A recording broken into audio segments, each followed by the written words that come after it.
अभी आप देखें कि सिब्तैन हैदर का मामला, हाँ, सिब्तैन हैदर, हाँ, खानका अगर देखने जाए बहुत बड़ी खानका हम जानते हैं, हाँ, लेकिन उसका मामला कितना ज्यादा बिगड़ गया। यानी 73 फिरके वाली हदीस का भी इनकार, उसके अलावा राबजियों से मिलना, उसके अलावा हजरत अमीर मुआविया की शान में गुस्ताखी करना, उसके अलावा इमाम अहले सुन्नत सरकार सैयदी आला हजरत फाजिल बरेलवी रदी अल्लाह तबारक व ताला को गालियां देना, हा? यानी अपने बाप दादा परदादा सबके मसलक को छोड़ दिया और फिर ये कहता है कि मसलक पता चलेगा जब खुल के होगी बात। तो ऐसे सिब्तैन जैसों को हम ये कहते हैं कि खुल के बात होगी ना तो इमाम अहमद रजा का मसलक ये है कि इंशाअल्लाह आले रसूल मारहलवी भी उसी में नजर आएंगे, हाँ, हजरत अबुल हुसैन अहमद नूरी भी उसी में नजर आएंगे। तमाम सहाबा और तमाम अहले बैत अगर किसी के साथ नजर आएंगे तो इंशाअल्लाह वो मसलके इमाम अहमद रजा के साथ नजर आएंगे। क्यों कि मसलके इमाम अहमद रजा ये इमाम अहमद रजा के ज़हनो फिक्र से पैदा होने वाला मसलक नहीं है, बल्कि इमाम अहमद रजा का मसलक ये है कि तेरे गुलामों का नक्शे कदम है राह खुदा, वो क्या बहक सके जो ये सुराग लेके चले। आपको एक मिसाल दे दूं, बात आई कि मसलके आला हजरत, ये जो राबजियत का फितना है, अफजलियत सिद्दीक अकबर रज़ी अल्लाह तबारक व ताला का इनकार करते हैं और ये कहते हैं कि हम तो हजरत अली के साथ है, हजरत अली से मोहब्बत करते हैं। तो हजरत अली से मोहब्बत सही मानों में जिस मोहब्बत का तकाजा है ना, वो मोहब्बत का तकाजा अगर कोई पूरे करने वाले हैं तो वो हम अहले सुन्नत व जमात है। इमाम अहमद रजा के गुलाम है कि हजरत अली ने जिस खतरे से आगाह कर दिया था ना, यानी दो गिरोह हलाक होंगे, एक हद से ज्यादा मोहब्बत करने वाला और एक दुश्मनी करने वाला। अल्हम्दुलिल्लाह हम हद से ज्यादा मोहब्बत भी नहीं करते और हम बुग़्ज़ो अदावत से भी पाक है। हम ये मानते हैं कि हमारा अकीदा ये है कि पूरी जमात सहाबा में सबसे अफजल सिद्दीक़ अकबर, उसके बाद फारूक आज़म, उसके बाद उस्मान गनी, उसके बाद मौलाए कायनात, हाँ, उसके बाद मौलाए कायनात। अब सिद्दीक़ अकबर रज़ी अल्लाह तबारक व ताला की जो अफजलियत है ना, बेशुमार दलीलें हैं। दो रिवायत आपके सामने अर्ज कर दूं कि सिद्दीक़ अकबर की अफजलियत पर आप ये कह सकते हैं कि पूरी जमात सहाबा का इजमा था, पूरी जमात सहाबा का इजमा यानी इत्तेफाक था कि सिद्दीक़ अकबर पूरी जमात सहाबा में सबसे अफजल है।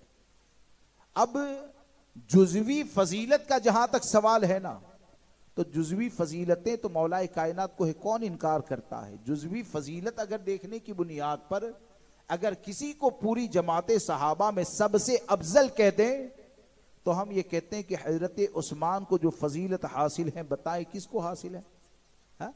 हजरत उस्मान गनी के निकाह में इमामुल अंबिया सल्लल्लाहु ताला अलैहि वसल्लम की दो शहजादियां हैं और 1,24,000 या 2,24,000 कमोबेश जो अंबिया किराम दुनिया में तशरीफ लाए ना, किसी भी नबी की दो लड़कियां किसी एक के निकाह में कभी नहीं गई है।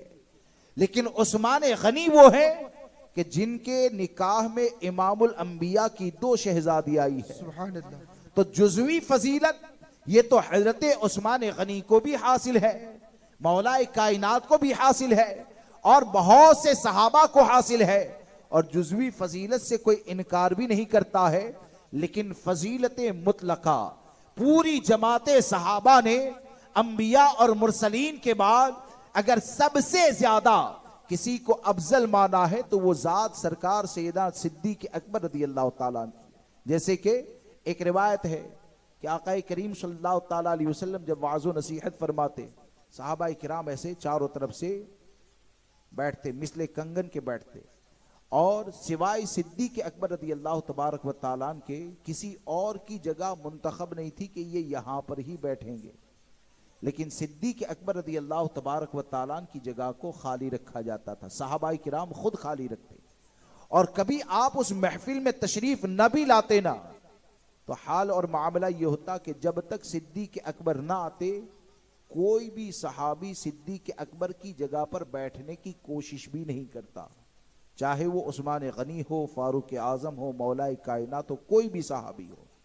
अब तमाम सहाबा का सिद्दीक अकबर रदी अल्लाह तबारक व ताला के लिए जगह को खाली छोड़ देना, इमाम अहले सुन्नत फरमाते हैं ये इस बात की दलील है कि तमाम सहाबा का इत्तेफाक ये था कि सिद्दीक अकबर जमात सहाबा में सबसे ज्यादा अफजल है। और फिर एक और रिवायत है कि हजरत इमाम ज़ैनुल आबिदीन से किसी ने सवाल किया, ये हजरत इमाम हुसैन के शहजादे हैं, उनसे किसी ने सवाल किया कि हुजूर जरा ये बताइए कि पूरी जमात सहाबा में सबसे ज्यादा फजीलत वाला कौन है। तो आप देखें मसलके अहले बैत क्या है। मसलके अहले बैत ये है कि हजरत इमाम ज़ैनुल आबिदीन फरमाते हैं कि मेरे नाना जान ने अपने पहलू में जिनको जगह अता फरमाई वो पूरी जमात सहाबा में सबसे ज्यादा अफजल है। हाँ? पूरी जमात सहाबा में सबसे अफजल है। पहलू में जगह पाने वाले कौन है? सिद्दीक अकबर हैं, फारूक आजम है। क्या समझ में आया? इमाम अहमद रजा ने जो अकीदा दिया है ना, वो तमाम सहाबा, तमाम अहले बैत का अकीदा है। और उसी की तर्जुमानी इमाम अहमद रजा फरमाते हैं कि अस्दक़ुस सादिक़ीन सय्यदुल मुत्तक़ी, चश्मे गोशे वजारत पे लाखों सलाम, यानी उस अफजलुल खल्क बादर रसुल, यानी उस अफजलुल खल्क बादर रसुल थानियस ने हिजरत पे लाखों सलाम। इसलिए तमाम फितनों से हिफाजत का एक महफूज किला है जिसे इमाम अहमद रजा की जात कहा जाता है। आप ये कह सकते हैं कि इमाम अहमद रजा ये असलाफ के इंतखाब का नाम